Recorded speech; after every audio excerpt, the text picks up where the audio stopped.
Okay, today's Monday. It's 2:52 a.m. It is January 26th. So a trade goes like this. I look for a setup. I wait for a setup. Then I enter into the trade. Right after I enter into the trade will either pull back or work in my direction, because the way that I entered is because it was showing a momentum towards the direction of my thesis, and that's why I entered. So it is possible that it's going to pull back. Okay? As long as that pullback is within the guidelines of that setup, then the trade is still valid. It's going to pull back. But if it exceeds it, then I have to either manually exit or the stop loss will exit the trade. It can be a costly situation. That's why it's a statistical probability. Okay? But the way that I choose it as such that I increase the probability that when I enter into the trade, my trade is going to work out. Okay? That's the whole premise of entering into the trade. Okay? And then it'll move up. It'll go up to a certain point. Most likely it's going to be a resistance area. But it can stop before it gets to the resistance area. And it would be a loss if somehow I did not exit when it reached the resistance and pulled back and goes right back to where my entry was.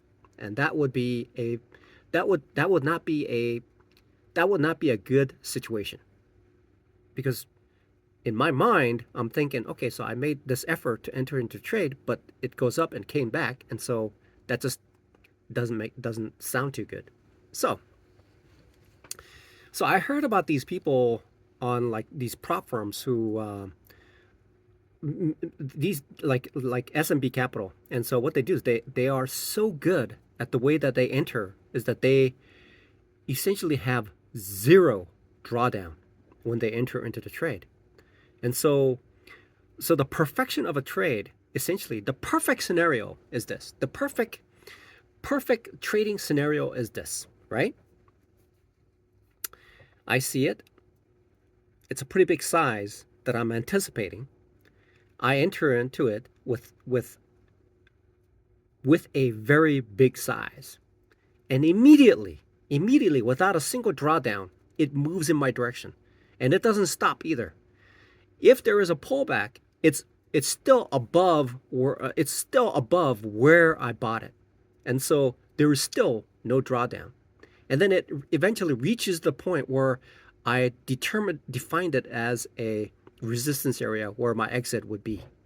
That would essentially be the perfect trading scenario. Okay? That is the perfect trading scenario, right? So that means that I don't have to worry about the pullback. And when I had this instance with UC today, twice. Okay, it happened to me twice, back to back, and so I entered, and I thought, okay, so that's support area, so it should be good for me to enter and then make it work or make it work out, but it didn't, so I had to close it. Then it dropped a little bit, and I did it again, and then again I lost, right?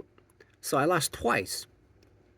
So the perfect scenario is to identify that particular setup that I'm interested in, enter into that trade with the minimum amount of drawdown, and exit at that point where I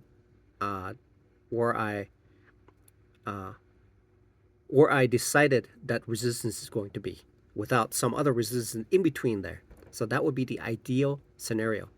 And what I've noticed is that it's not going to work out all the time, right? And so that's where I just realized that it is something called a statistical probability when these things happen.